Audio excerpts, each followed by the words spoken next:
आज की कहानी का नाम है भगोड़े गधे। तो दोस्तों, कहानी शुरू होती है एक छोटे से कस्बे से, जहाँ एक किसान अपनी पत्नी के साथ रहता था। किसान के पास एक छोटा सा फार्म था, जिसमें कुछ पालतू जानवर जैसे भेड़ बकरियां और कुछ गधे रहा करते थे। सभी पालतू जानवर जैसे भेड़ बकरियां और वो गधे उस फार्म में बहुत खुशी से रहा करते थे। पर उन गधों में से एक गधा इस फार्म में बिल्कुल भी खुश नहीं था, और इस गधे का नाम डेंकी था। डेंकी को वजन लादना, सामान यहाँ से वहाँ ले जाना और ऐसी बोरिंग सी जिंदगी बिल्कुल पसंद नहीं थी।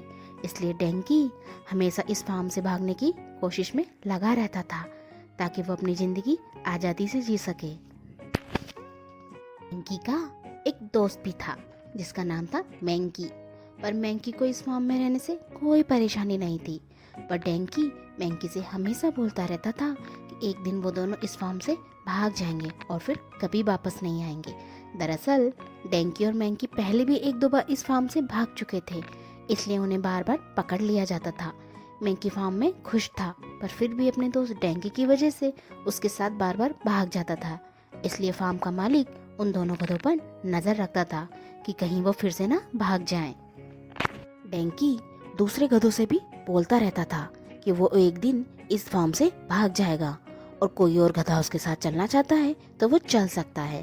पर सभी गधे फार्म में बहुत खुश थे, इसलिए मैंकी के अलावा कभी कोई दूसरा गधा उसके साथ चलने को तैयार ही नहीं हुआ। अब एक दिन सभी गधे घास खा रहे थे।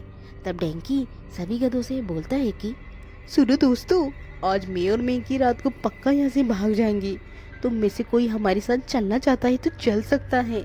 हम कहीं दूर जाएंगे और हमें इस बोझ ढोने वाली जिंदगी, बोरिंग सी जिंदगी से आज़ादी मिल जाएगी। तो बताओ, तुम में से कोई हमारे साथ चलना चाहेगा? फिर एक गधा बोलता है, आखिर तुम दोनों जाओगे कहाँ? बाहर की दुनिया बिल्कुल भी सुरक्षित नहीं है। तुम दोनों मत भागो डेंकी, फार्म में तुम दोनों सुरक्षित हो। मैंकी, तुम डेंकी को समझाओ, आखिर तुम ही तो इसे समझा सकते हो।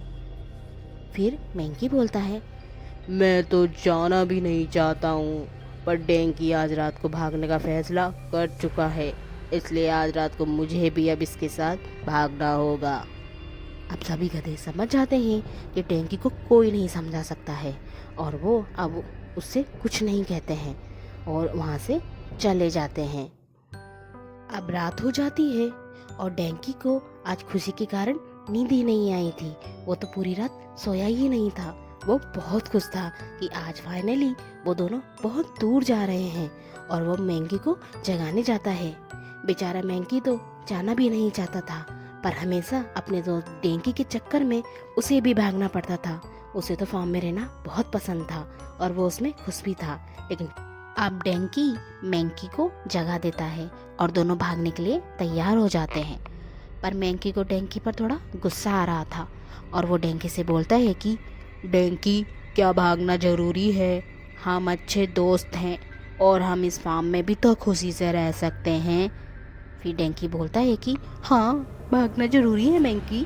अगर एक आज़ाद जिंदगी जीनी है तो हमें यहाँ से भागना ही होगा। और तुम चिंता मत करो, मैं सब संभाल लूँगा। देखना, बाहर की जिंदगी बहुत अच्छी होने वाली है। अब मैंकी डेंकी से कुछ नहीं कहता है और डेंकी के साथ भागने के लिए तैयार हो जाता है। अब डेंकी और मैंकी रात को ही उस फार्म से भाग जाते हैं, और पूरी रात भागते भागते वो एक सुंदर से जंगल में पहुंच जाते हैं, जहाँ पर बहुत हरियाली थी और बहुत अच्छी अच्छी हरी घास उगी हुई थी, जिसे देखकर दोनों बहुत खुश हो जाते हैं और खुशी के मारे उस हरी हरी घास को खाने लगते हैं। अब डेंकी और मैंकी एक प्यारे से जंगल में तो पहुंच गए थे, और वो दोनों बहुत खुश भी थे। पर उन दोनों को पता नहीं था कि उन दोनों पर जंगल में कोई ना कोई नज़र रखे हुआ है, और वो दोनों लूमी और गिर्रू थे।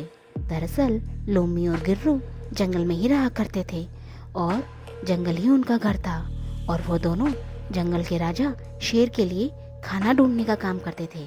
जब लूमी और गुर्रू उन दोनों गधों को जंगल में आते हुए देखते हैं, तो वो उन दोनों पर नज़र रखने लगते हैं, और लूमी और गिर्रू बहुत खुश थे कि राजा शेर के लिए काफ़ी दिनों के बाद एक अच्छे खाने का इंतजाम होने वाला है। अब लूमी और गिर्रू डेंकी और मैंकी के पास आ जाते हैं। अब डेंकी और मैंकी लूमी और गुर्रू को देखकर अचानक से बहुत डर जाते हैं और फिर लूमी उनसे बोलता है कि हेलो दोस्तों, कैसे हो? मैं हूँ लूमी और ये है गिर्रू, मेरा दोस्त। हम यहाँ जंगल में ही रहते हैं। हमारे जंगल में तुम दोनों का बहुत बहुत स्वागत है। फिर गुर्रू बोलता है, तुम दोनों कहाँ से आए हो और तुम्हारा क्या नाम है? फिर डेंकी बोलता है कि हमारा नाम डेंकी और इसका नाम मैंकी है। हम दूर के ही एक कस्बे से आए हैं। अब डेंकी और मैंकी काफ़ी डर जाते हैं और उस जंगल से भागना चाहते थे, पर लूमी और गिर्रू उन्हें विश्वास दिलाते हैं कि जंगल बहुत अच्छा है और उन्हें इस जंगल में कोई परेशानी नहीं होगी और इस जंगल में किसी मेहमान का कोई नुकसान नहीं पहुंचाया जाता है। अब गिर्रू बोलता है कि तुम दोनों को बिल्कुल डरने की ज़रूरत नहीं है।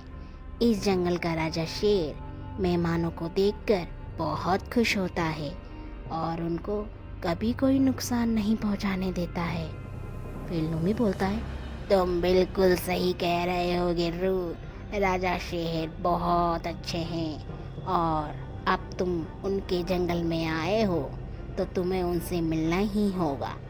इससे उनको भी अच्छा लगेगा। तो चलो राजा शेर से मिलने चलते हैं। तुम मेहमान हो, उन्हें तुम्हारी खातिरदारी भी तो करनी है।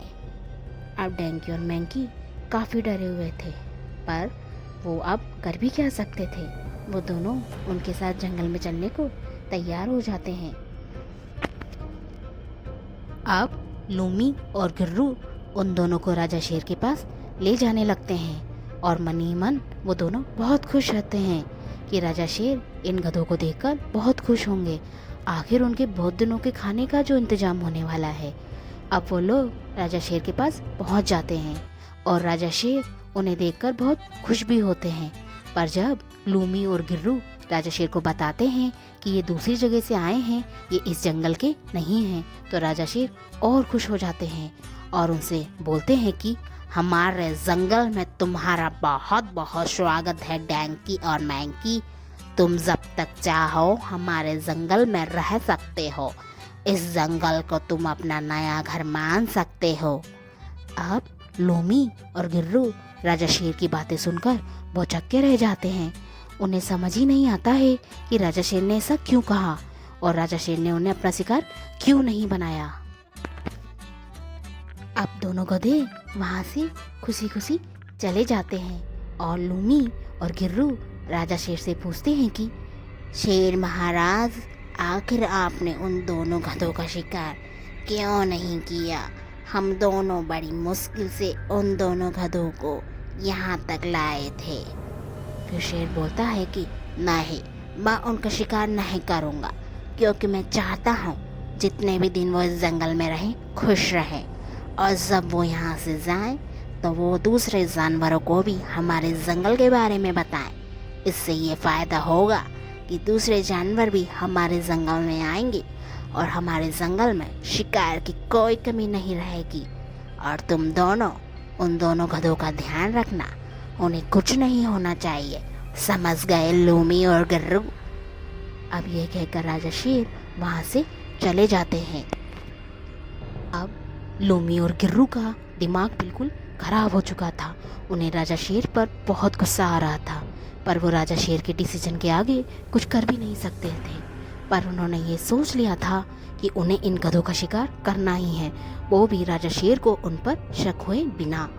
अब डेंकी और मैंकी इस हरे भरे घास भरे हुए जंगल में बहुत खुश थे और वो हरी भरी घास बहुत खुशी से, बहुत मज़े से रोज खाते थे। लेकिन लूमी और गिर्रू उन दोनों पर नज़र रखते थे और उन्होंने एक प्लान भी बनाया था कि कैसे इन दोनों गधों को एक दूसरे के खिलाफ भड़काकर, एक दूसरे के लिए जलन पैदा करवाकर इन्हें अलग करवाना है, तभी हम इनका शिकार कर पाएंगे। एक दिन लूमी और गिर्रू डेंकी के पास जाते हैं और लूमी डेंकी से बोलता है कि डेंकी, तुम तो मैंकी से ज़्यादा समझदार हो, बुद्धिमान हो। राजा शेर एक नया सेनापति चाहते हैं। हम दोनों चाहते हैं कि सेनापति के लिए तुम चयनित हो अब डेंगी को तो शुरू से ही लगता था कि वो वेंकी से ज़्यादा अक्लमंद और समझदार है। अब लूमी और गिर्रो की बात सुनकर डेंकी बहुत खुश हो जाता है और अभी से ही सेनापति बनने के सपने देखने लग जाता है। और फिर वो लूमी और गिर्रो से बोलता है कि हाँ लूमी भाई, प्लीज़ आप मुझे ही सेनापति बनाना और शेर महाराज से बोलना मैं इस पद के लिए बिल्कुल उपयुक्त हूँ और मैं तो हमेशा से ही मैंकी से ज़्यादा बुद्धिमान और समझदार हूँ और मैं इस पद को बहुत ईमानदारी से निभाऊंगा, दिल लगा के काम करूँगा और प्लीज़ आप शेर महाराज से मेरा ही नाम लेना। अब गिर्रू बोलता है कि हाँ हाँ वो तो ठीक है, बट तुम इस बारे में शेर महाराज और उस बुद्धू मैंकी को कुछ मत बताना, वरना शेर महाराज मैंकी को भी सेनापति बना सकते हैं, जबकि ज़्यादा बुद्धिमान तो तुम हो। नहीं नहीं, मैं शेर महाराज को और उस बुद्धू मैंकी को कुछ नहीं बताऊंगा, पर आप प्लीज़ सेनापति मुझे ही बनाना। आप लूमी बोलता है कि ठीक है, हम शेर महाराज को तुम्हारी अक्लमंदी और समझदारी के बारे में बताएंगे, हो सकता है कि वह तुम्हें ही सेनापति बनाए। चलो अब हम चलते हैं। और ये कहकर वो दोनों वहाँ से चले जाते हैं और डेंकी बहुत खुश हो जाता है। अब लूमी और गिर्रू डेंकी के पास से जाने के बाद मैंकी के पास जाते हैं और मैंकी से भी वो यही सब बातें बोलते हैं। अब ये सारी बातें सुनकर मैंकी बहुत खुश हो जाता है और वो भी सेनापति बनने के सपने देखने लग जाता है। और फिर वो उन दोनों से बोलता है कि क्या वाकई में मैं इतना ज़्यादा बुद्धिमान और समझदार हूँ? मुझे तो आज पता चला, वरना डैंकी तो मुझे बिल्कुल बुद्धू ही समझता है।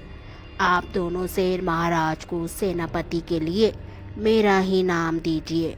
मैं अपनी जिम्मेदारी पूरी मेहनत से निभाऊंगा और इस बात के बारे में मैं किसी को नहीं बताऊंगा, पर आप मेरा ही नाम सेनापति पद के लिए दीजिए। आप गिर्रू उससे बोलता है कि हाँ हाँ ठीक है, हम शेर महाराज को तुम्हारा ही नाम देंगे, पर तुम इस बारे में किसी को मत बताना, उस डैंकी को भी मत बताना। चलो अब हम चलते हैं। और यह कहकर लूमी और गिर्रू वहाँ से चले जाते हैं। लूमी और गिर्रू राजा शेर के पास जाते हैं और मैंकी की झूठी तारीफें करना शुरू कर देते हैं, जैसे कि वो काफ़ी समझदार और बुद्धिमान है। शेर महाराज भी लूमी और गिर्रू की बातों को सच मान लेते हैं और वो सोच लेते हैं कि उन्हें अगले दिन सेनापति मैंकी को ही बनाना है।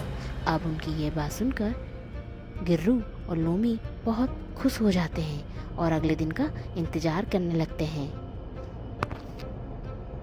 अब अगले दिन सभी लोग एक जगह इकट्ठा हो जाते हैं, पर डेंकी और मैंकी को कोई अंदाज़ा नहीं था कि उन दोनों में से कौन सेनापति बनेगा, पर उन दोनों को ही खुद पर पूरा भरोसा था कि वो ही सेनापति बनेंगे।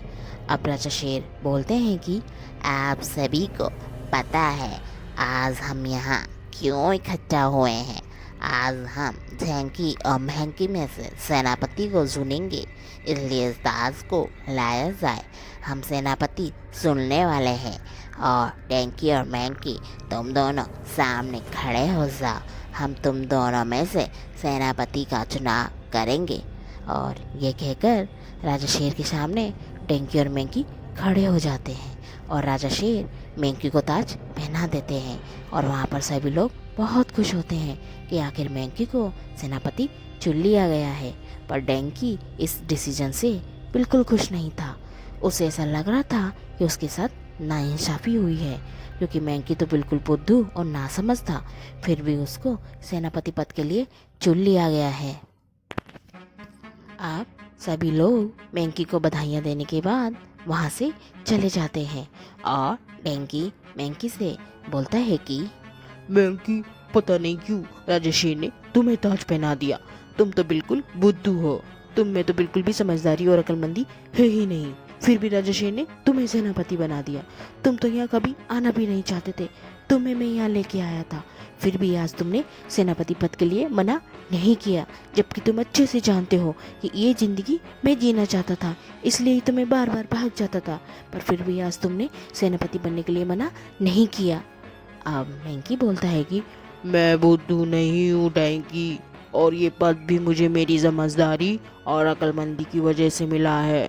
तुम इतना मुझसे क्यों जल रहे हो? तुम तो मेरे दोस्त हो डैंकी, तुम्हें तो मेरी तरक्की पे खुश होना चाहिए, पर उल्टा तुम तो मुझे उल्टा सीधा बोल रहे हो, मुझसे लड़ रहे हो। ये तुम्हें क्या हो गया है डैंकी?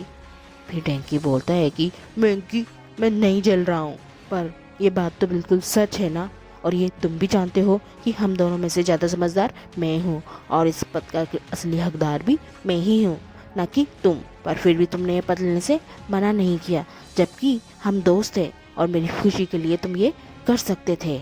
फिर मैंकी बोलता है, तुम मुझसे जल रहे हो डैंकी, साफ दिख रहा है, और मैं भी बुद्धिमान और समझदार हूँ। मैं बुद्धू नहीं हूँ डैंकी, तुम समझ गए हो ना? मुझे बुद्धू कहना बंद करो, और अब बाय, मैं जा रहा हूँ, मुझे अब तुम्हारे साथ नहीं रहना है। और इसके बाद मैंकी वहाँ से गुस्से में चला जाता है, और थोड़ी देर बाद डैंकी भी वहाँ से गुस्से में चला जाता है। तो दोस्तों, इसी के साथ भगोड़े गधे का फर्स्ट पार्ट कंप्लीट होता है। मैं सेकंड पार्ट बहुत जल्दी लेके आऊँगी। और दोस्तों, प्लीज़ मुझे कमेंट बॉक्स में ज़रूर बताना कि डैंकी और मैंकी में से दोनों में से कौन ज़्यादा सही था। और इसी के साथ मैं चलती हूँ, सेकंड पार्ट लेके मैं बहुत जल्द आऊँगी। तब तक के लिए हंसते रहिए, अपना ध्यान रखिए, टेक केयर, बाय बाय।